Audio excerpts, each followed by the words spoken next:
बात करते हैं सिरमा एसजीएस, इसके नंबर्स भी आए थे कंपनी के और एक एक्सक्लूसिव ब्रेक भी हमने की थी जो कंफर्म भी हुई। हमारे साथ कंपनी के एमडी मिस्टर जेएस गुजराल आज बात करने के लिए बने हुए हैं। ग्रोथ का फर्दर आउटलुक क्या है, और क्योंकि इन्होंने फोरे भी किया अपने इलेक्ट्रॉनिक मेडिकल डिवाइसेस पर, इस पर भी थोड़ी आउटलुक उनसे समझने की कोशिश करते हैं। मिस्टर गुजराल, बहुत बहुत स्वागत है आपका ईटीना हाउस प्रदेश पे। सबसे पहले तो आप इसी नए सेगमेंट की बात करें कि जो आपने इलेक्ट्रॉनिक मेडिकल डिवाइस सेगमेंट में यहाँ पर जो आपने फोरे किया, एक्विजिशन ऑफ जौहरी, इस पर क्या इस पूरे सेगमेंट के लिए क्या स्ट्रैटेजी आप प्लान कर रहे हैं, कितनी बड़ी अपॉर्चुनिटी दिखती है इस पूरे सेगमेंट में? देखिए, हम जो इनऑर्गेनिक एक्विजिशन करने की सोच रहे थे उसके पीछे 2 या 3 गाइडिंग प्रिंसिपल्स थे कि एक, हम वो कंपनी एक्वायर करेंगे जो हमारी आज की प्रोडक्ट ऑफरिंग सिरमा एसजीएस में है, उसमें अगर कोई गैप है उस गैप को फुलफिल करें। और दूसरा, अगर रेगुलेटरी अप्रूवल्स किसी कंपनी के पास है जो हमारे पास आज नहीं है और वो रेगुलेटरी अप्रूवल्स लेने में 2-3 साल 4 साल लग जाते हैं, तो उस टाइम को कम करने के लिए, उस समय को कम करने के लिए हम एक्वायर करेंगे। अब जेडीएचएल के पास ये दोनों चीजें हैं। उनके पास अप्रोक्सीमेटली 18 प्रोडक्ट्स के एफडीए अप्रूवल्स हैं। उनकी facilities America, Australia, Brazil, Canada की जो भी एजेंसीज हैं उनके थ्रू सर्टिफाइड हैं। और वो एक बहुत ही growing lucrative medical devices business में जिसमें हम नहीं है। और वो जेडीएचएल एक hardcore product development technology oriented organisation है, led by mister Satinder Johri and his wife.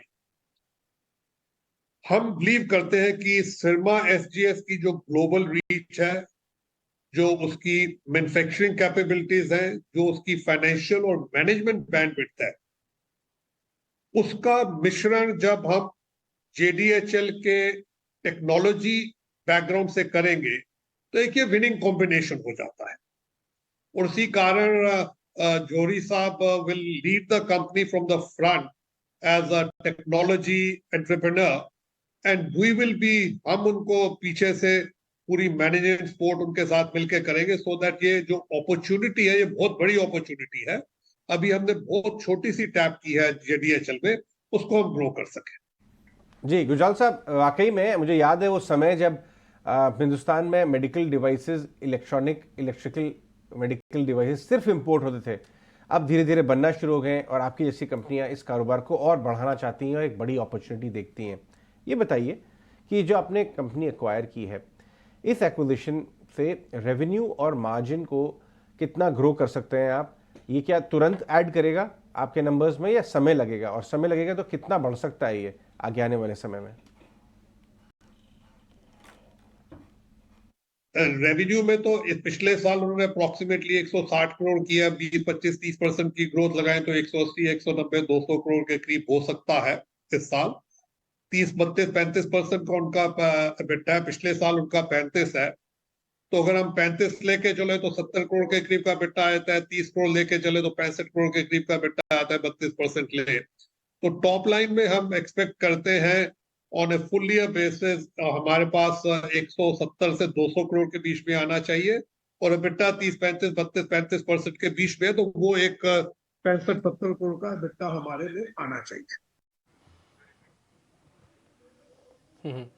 Gujral साहब, आपका रेवेन्यू तो वैसे ठीक है कंज्यूमर सेगमेंट में, लेकिन हेल्थ और आईटी पे थोड़ा प्रेशर देखने को मिला है। इसकी वजह क्या है सर?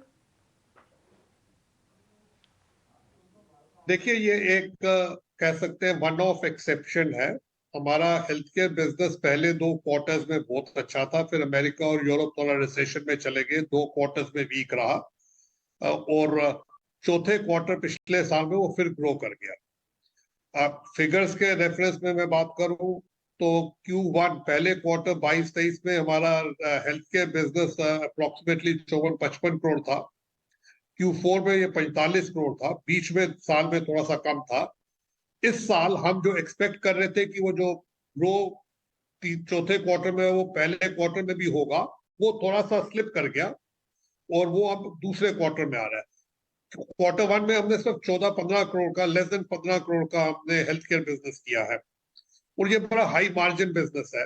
तो अगर मैं 55 करोड़ से 15 करोड़ में ना निकाल दूं, 40 करोड़ से अगर मेरा हेल्थ केयर बिजनेस जाता है तो सीधा मेरा हिट एबिटा और मार्जिन के ऊपर अबाउट 15 से 17 करोड़ का पड़ता है। ये एक वन ऑफ एबरेशन है। जुलाई में हमने ऑलरेडी 10 करोड़ का हेल्थ केयर बिजनेस किया है और हम एक्सपेक्ट करते हैं जुलाई अगस्त सितंबर क्वार्टर में हम 30 से 35 करोड़ के बीच का हेल्थ केयर बिजनेस करेंगे। जैसे ये हेल्थ केयर बिजनेस वापस आ जाता है, जो इस क्वार्टर में हमारे एबिटा मार्जिन में एक थोड़ा सा डिप लग रहा है, वो रीइंस्टेट हो जाएगा and will be back to the normal business जो हमारा मॉडल है। गुजराल जी, एक चीज़ और पता करनी है आपसे। टिपिकली आप तो मेहनत कर ही रहे हैं, लेकिन कई बार गवर्नमेंट की पॉलिसीज़ भी आपके हाथ में आके खड़ी हो जाती हैं। ऐसा कुछ पीएलआई को लेकर भी हो रहा है। सरकार पॉलिसी बना रही है और पॉलिसी से इलेक्ट्रॉनिक हब बनाना चाहती है भारत को। इसका कितना बेनिफिट आपको मिल रहा है, कितना इंसेंटिवाइज हो रहे हैं आप?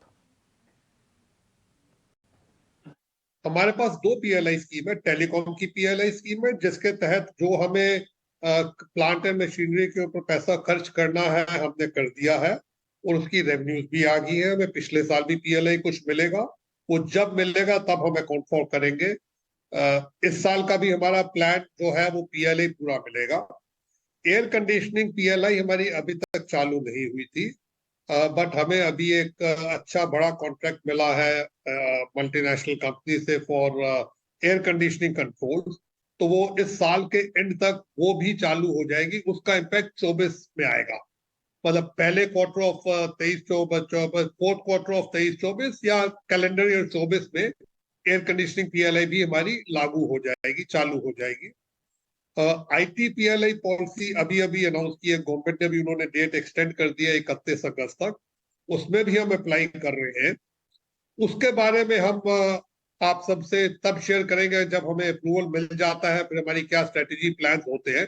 बट आईटी पीएलआई में भी हम अप्लाई कर रहे हैं। तो गॉड विलिंग हमारे पास 3 पीएलआई हो जाएंगी, air conditioning, telecom and IT.